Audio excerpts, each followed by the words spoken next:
Hi every one welcome to spectate reviews YouTube channel. So இந்த வீடியோவில் India versus Australia first test review பார்க்க போகிறோம். After ஸ்பர்ஸில் இந்த match நடந்தது. ஸோ நான் ப்ரிவ்யூ வீடியோவில் சொன்னது என்னென்னா, 4வது நாள் 5வது நாள் மேட்ச் போச்சு அப்படின்னா இந்தியா வின் பண்ணுறதுக்கு ஒரு வாய்ப்பு இருக்குதுன்னு சொன்னேன். ஸோ அதுதான் நடந்திருக்கு. 4வது நாள் இந்தியா வின் பண்ணியிருக்காங்க. இந்தியா 295 ரன் வித்தியாசத்தில் வின் பண்ணியிருக்காங்க. And player of the match captain Bumrah 8 wickets.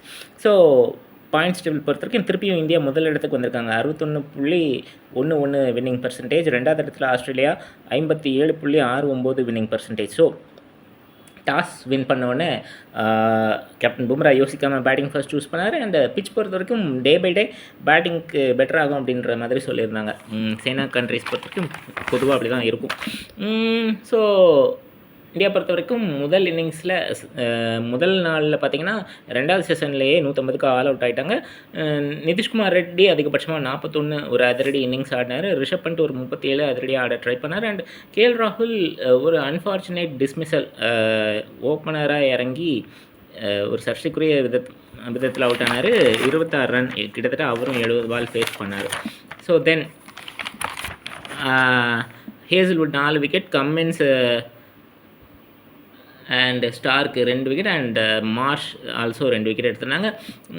So இந்தியாவுடைய பேட்டிங் பொறுத்த வரைக்கும் பிச்சை சரியாக கணிக்கல, எக்ஸ்ட்ரா பவுன்ஸ் சரியாக கணிக்கல. அண்ட் ஃபுட் ஒர்க் ஒரு பிரச்சனையாக இருந்தது. And Australia bowling and fielding ரொம்ப நல்லா இருந்தது.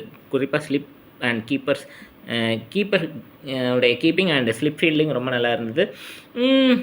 அண்ட் தென் இந்தியா பார்த்திங்கன்னா பவுலிங் முதல் நாள் சூப்பராக பண்ணாங்க. முதல் நாள் 67க்கு 7 ஆஸ்திரேலியா டாப் ஆர்டரை காலி பண்ணாங்க. 2வது நாள் பொறுத்த வரைக்கும் சீக்கிரமாக மேட்ச் ஆல் அவுட் ஆவாங்க ஆஸ்திரேலியா அப்படின்னு நினைக்கும்போது கடைசி விக்கெட்டுக்கு ஸ்டார்க் மற்றும் லயன் ஒரு பார்ட்னர்ஷிப் 25 ரன் எடுத்தாங்க. அந்த இடத்துல பார்த்திங்கன்னா இந்தியா கிரவுண்ட் ஃபீல்டிங்கில் நிறைய தவறுகள் பண்ணி ஸ்டார்க்கை ஸ்ட்ரைக்கில் விட்டாங்க. மற்றபடி பவுலிங் நல்லா பண்ணாங்க இந்தியா பவுலர்ஸ். அண்ட் பேட்டிங் பொறுத்த வரைக்கும் டாப் ஆர்டரில் ஒரு பெரிய கொலாப்ஸ் ஆஸ்திரேலியாவுக்கு இருந்தது. ஸோ 104க்கு ஆல் அவுட் ஆஸ்திரேலியா. 46 ரன் லீடிங்கில் இந்தியா திருப்பியும் ஸ்டார்ட் பண்ணாங்க. 487க்கு 6 3வது நாளில் டிக்ளேர் பண்ணாங்க. Kohli century not out. And top ஆர்டரில் ஜெய்ஸ்வால் 161 எடுத்தார். இன்ஃபேக்ட் ஆஸ்திரேலியாவில் அவருக்கு முதல் செஞ்சுரி, இது வரைக்கும் அவருக்கு 4வது செஞ்சுரி, எல்லாமே டேடி 100s தான். அண்ட் கேஎல் ராகுல் அடுத்த ரனில் அவருக்கு நல்லா சப்போர்ட் பண்ணார். கேஎல் ராகுல் வெறும் 77 ரனில் அவுட் ஆனாலும் ஜெய்ஸ்வால் செஞ்சுரி அடிக்கிறதுக்கு அவர் மிகப்பெரிய காரணமாக இருந்தார். ஏன்னா ஜெய்ஸ்வால் பார்த்திங்கன்னா T20யில் இறங்கி சிக்ஸர் அடிக்கிற மாதிரி நிறைய ட்ரை பண்ணார். பட் அந்த நேரத்தில் கேஎல் ராகுல் காம் டவுன் பண்ணதுனால தான் பெரிய ஸ்கோர் போட முடிஞ்சது. ஸோ மற்ற எல்லாருமே பார்த்திங்கன்னா கேமியோஸ் தான் எடுத்தாங்க. இன்ஃபேக்ட் ஹர்ஷித் ராணா ஒரு கேமியோ ஆடினார். கிட்டத்தட்ட 38 ரன் ஆடினார் ஹர்ஷித் ராணா. நிதிஷ்குமார் ரெட்டி ஒரு கேமியோ ஆடினார். 38 ரன் 27 பாலில் கடைசி வரைக்கும் நாட் அவுட்டில் இருந்தார். ஸோ இதன் காரணமாக 487க்கு 6 டார்கெட் பார்த்திங்கன்னா 534 ஆஸ்திரேலியாவுக்கு. ஸோ ஆஸ்திரேலியாவுடைய பவுலிங் பொறுத்த வரைக்கும் பார்த்திங்கன்னா Nathan line 2, Cummins, Stark, Hazlewood, Marsh எல்லாருமே ஆளுக்கு ஒரு விக்கெட் எடுத்தாங்க. அண்ட் இந்த இன்னிங்ஸ்லையும் பார்த்திங்கன்னா ஆஸ்திரேலியாவுடைய பவுலிங் அண்ட் ஃபீல்டிங் பொறுத்த வரைக்கும் ஆஸ்திரேலியா கொஞ்சம் ஃப்ரஸ்ட்ரேட் ஆகிட்டாங்க. ஓப்பனர்ஸ் நிறைய நேரம் பேட்டிங் பண்ணதுனால நிறைய எக்ஸ்ட்ராஸ் போட்டாங்க. மற்றபடி ஃபீல்டிங் பொறுத்த வரைக்கும் கேரி ஆகலை, ஸ்லிப்புக்கு நிறைய பால். ஸோ ஃபீல்டிங்கும் இன்னும் கொஞ்சம் பெட்டராக பண்ணியிருக்கலாம். அண்ட் அதே நேரத்தில் திருப்பியும் பவுலிங் ஆரம்பிக்கும்போது 3வது நாள் முடிவில் ஆஸ்திரேலியா 12க்கு 3 விக்கெட் இழந்திருந்தாங்க. கம்மின்ஸ் டாப் ஆர்டரில் வந்திருந்தார் பேட்டிங் டெப்த்தை காமிக்கிறதுக்காக. அது நைட் வாட்ச்மேன்னு சொல்கிறாங்க. பட் பியூர் பேட்டிங் நல்லா தெரிஞ்சவங்க நைட் வாட்ச்மேனாக வர மாட்டாங்க. நேத்தன் லயன் தான் வருஷமாக வருவார். இது ஒரு டாக்டிக்கல் சேஞ்ச் அப்படின்னு தான் நான் பார்த்தேன். ஸோ இன்றைக்கி பார்த்திங்கன்னா முதல் செஷனில் ஆல் அவுட் ஆயிடுவாங்க ஆஸ்திரேலியா அப்படின்னு நினச்சேன். பட் இன்ஃபேக்ட் மேட்ச் டிலே ஆச்சுன்னா, ரிசல்ட் வர்றதுக்கு டிலே ஆச்சுன்னா காவாஜா ஸ்மித் தான் நிறைய நேரம் பேட்டிங் பண்ணுவாங்க அப்படின்னு எதிர்பார்த்தேன். பட் காவாஜா அண்ட் ஸ்மித் அவுட் ஆன பிறகும் பார்த்திங்கன்னா டிராவிஸ் ஹெட் ஒரு 85 ரன் ஸ்டபனாக எடுத்தார்.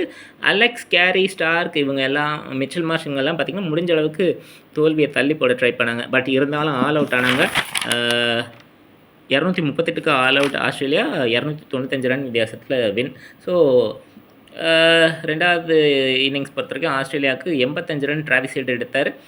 அண்ட் இந்தியாவுடைய பவுலிங் பொறுத்த வரைக்கும் Siraj Bumrah 3 wickets each, Washington 2 wickets and Harshit Rana Nitish Kumar Reddy 1 wicket each எடுத்திருந்தாங்க. ஸோ ஓவரால் இந்த மேட்ச் பற்றி சொல்லணும் அப்படின்னா இந்தியாவுடைய முதல் இன்னிங்ஸ் பொறுத்த வரைக்கும் எக்ஸ்ட்ரா பவுன்ஸை பிச்சில் கணிக்க தவறினாங்க Indian batters. And front foot work இந்தியாவுக்கு ரொம்ப சுமாராக இருந்தது பேட்டர்ஸை பொறுத்த வரைக்கும். அண்ட் செகண்ட் இன்னிங்ஸ் பொறுத்த வரைக்கும் பேட்டர்ஸுடைய ஸ்டாண்ட்ஸ் பெரும்பாலும் படிக்கல் தவிர்த்து எல்லாருடைய பேட்டிங் ஸ்டாண்ட்ஸ் கொஞ்சம் மாற்றிருந்தாங்க அப்படின்னு நினைக்கிறேன். பவுன்ஸுக்கு ஏற்ற மாதிரி அடாப்ட் பண்ணிக்கிட்டாங்க. ஸோ நல்ல ஒரு ப்ராப்பர் டெஸ்ட் இன்னிங்ஸ் எல்லாருமே ஆட ட்ரை பண்ணாங்க. எக்ஸப்ட் த்ருவ் ஜுரல், படிக்கல் அண்ட் பண்ட் தவிர்த்து எல்லாருமே நல்லா ஆடினாங்க. ஸோ பேட்டிங் ரெண்டாவது இன்னிங்ஸில் பெட்டராக பண்ணாங்க. அண்ட் பவுலிங் அண்ட் ஃபீல்டிங் பொறுத்த வரைக்கும் கிரவுண்ட் ஃபீல்டிங் இன்னும் கொஞ்சம் முதல் இன்னிங்ஸில் பெட்டராக பண்ணிக்கலாம். அண்ட் பவுலிங் சேஞ்சஸ் பொறுத்த வரைக்கும் இந்தியா 2 இன்னிங்ஸ்லையுமே நல்லா பவுலிங் பண்ணாங்க. பவுலிங் சேஞ்சஸும் ஓரளவு நல்லாவே இருந்தது. பட் ஸ்டில் கொஞ்சம் ஓவராக ட்ரை பண்ண மாதிரி இருந்தது இந்தியாவுடைய பவுலர்ஸ் ரெண்டாவது இன்னிங்ஸில். அவசரமாக டெஸ்பரேட் ஆன மாதிரி இருந்தது விக்கெட் எடுக்கிறதுக்கு. பட் அதை மட்டும் கொஞ்சம் பொறுமையாக இருந்திருக்கலாம். அண்ட் ஆஸ்திரேலியா சைடு பொறுத்த வரைக்கும் டாப் ஆர்டர் பேட்டிங் ரொம்ப புவராக இருந்தது. ரெண்டாவது இன்னிங்ஸில் ஹெட்டு மட்டும்தான் டாப் ஆர்டரில் நல்லா பெர்ஃபார்ம் பண்ணியிருக்காரு. அண்ட் பவுலிங் பொறுத்த வரைக்கும் முதல் இன்னிங்ஸில் சூப்பராக இருந்தது, ஃபீல்டிங்கும் சூப்பராக இருந்தது. பட் ரெண்டாவது இன்னிங்ஸ் பொறுத்த வரைக்கும் நிறைய எக்ஸ்ட்ராஸ் போட்டாங்க. அவங்களும் பார்த்திங்கன்னா பவுலிங்கை ரொம்ப டெஸ்ப்ரேஷன் காமிச்சாங்க. அதனால தான் நிறைய லூஸ் பால்ஸ் போட்டு எக்ஸ்ட்ராஸ் போட்டாங்க. ஸோ இதெல்லாம் 2 அணிகளும் சரி செய்ய வேண்டிய விஷயங்கள். என்னை பொறுத்த வரைக்கும் முதல் இன்னிங்ஸில் பும்ரா ஒரு 5 ரெண்டாவது இன்னிங்ஸில் பும்ரா ஒரு 3 எடுத்தாங்க. அதனால் பிளேயர் ஆஃப் த மேட்ச் கொடுத்துருக்காங்க கேப்டன்சி பண்ணதுக்காகவும். பட் ஸ்டில் என்னை பொறுத்த வரைக்கும் ஜெய்ஸ்வாலும் ஈக்குவலி டிசர்விங் அப்படின்னு நான் நினைக்கிறேன். ஏன்னா ஃபஸ்ட் டைம் ஆஸ்திரேலியா போய் ரெண்டாவது இன்னிங்ஸில் ஒரு செஞ்சுரி அடிச்சிருக்காரு. பட் பவுலர்ஸ் ஃபாஸ்ட் பவுலர்ஸ் பொறுத்த வரைக்கும் ஒரு ஃபேவரான கண்டிஷன்ஸ் அப்படின்னு நான் நினைக்கிறேன். ஸோ என்னை பொறுத்த வரைக்கும் ஜெய்ஸ்வாலும் ஈக்குவல் டிசர்விங் அப்படின்னு எனக்கு தோணுது.